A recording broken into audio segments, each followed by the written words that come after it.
Most people think business is like juggling with the balls, where ball is a metaphor for the department like operations, human resource, finance, sales, etc. And people think that it is always important to juggle within the departments to maintain efficiency in the business. I can tell you one thing, the business is not about juggling with the balls. It is like a jigsaw puzzle. There are pieces, by pieces I mean processes, that you need to put in right place and monitor that they are in right place at all the times. Now I will go one step further ahead and answer what are the most common processes that you need to adhere immediately in your business. Hi, my name is Rohit Jain, a chartered accountant with working experience of more than 8 years. Today's video will help you move your role from being a juggler to avoid actual work of CEO. That is focusing on the growth path of the organization and not always firefighting with the micromanagement challenges. Stick till the end of this video and watch all the 5 processes with a notebook and pen ready in your hand. These 5 processes are the fundamental for making any growing business stable and sustainable. These processes are sustainable for any manufacturing unit, software company, warehouse, franchisee business, MNCs, or large size NGOs. Let's get started with the first step. Build your standard operating process. Running operations without having SOP in hand is like driving on a road to nowhere, and that too without a map in hand. Just imagine you hire 2 production supervisor and they don't know how to do or how to report a machinery breakdown. How chaotic it will become on that day. Let's take another example. If there is a warehouse, your labor receives thousands newly arrived packages and he starts keeping all the boxes without any series or labeling in the warehouse. Will you ever be able to find those packages again? Let's say if you are an NGO and your outreach workers are not aware on how to report any incidents in flood areas to the local administration. These are some of the typical examples to make you understand the importance of having SOPs in place for each micro to macro area of business. The SOPs are simple flowchart of processes and steps to be followed by all the steps from clerk to CEO. Now, when you have SOPs in hand, it is important to define the reporting system. It is important you have a delegation of authority matrix in hand. So the second step is prepare your delegation of authority matrix.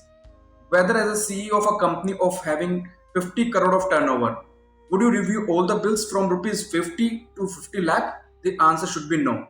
As operational head of the company, your focus should be on making strategic decisions and delegating all the immaterial decisions to the subordinates. Delegation of authority is not always from top to bottom, but also from bottom to up, which is commonly called as centralized controlling system. Let's understand centralized control system from an example. Let's say as a CEO of a company which gives 100% authority to his sales teams for making sales without any restriction. In this scenario, you will have 3 controls in hand. Firstly, you will set a minimum price lists that will be approved from the board. Second, target based discount schemes to be reviewed at the top level. Third, decide the product ranges that can be sold. In Crux, it is very important to define your delegation of authority matrix very clearly, as it will be a base for many of your fundamental process. So now after this, we will move on to the third and most complicated step, which is building risk and control matrix. Suppose you have a factory in a remote location and as business owner, you are sitting in your corporate office. How can you keep an eye on the movement of goods in your factory? The answer should be by installing CCTV cameras, third-party security agencies, appointing a factory head, and so on.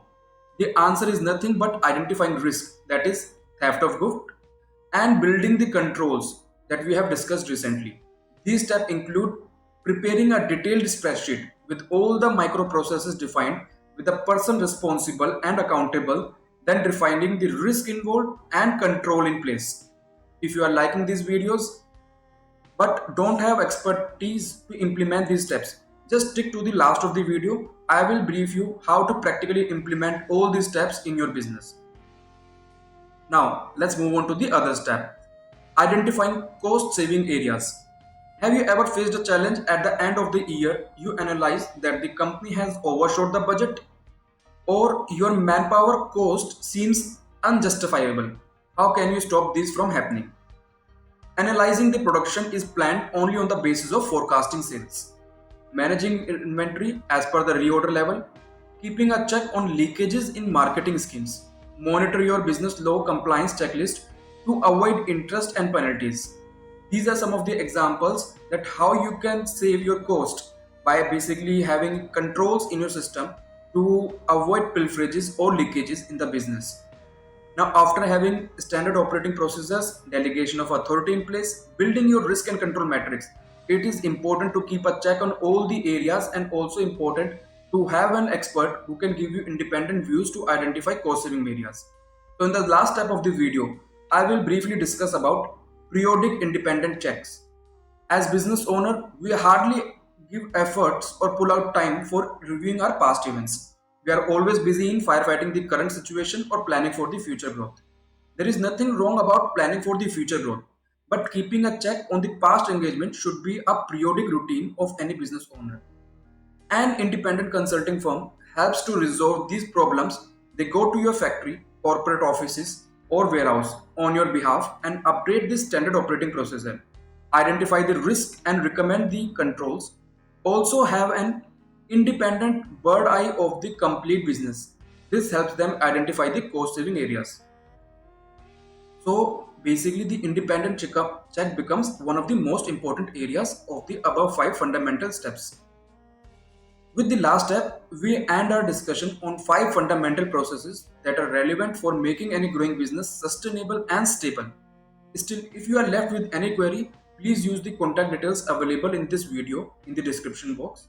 Thank you for the time.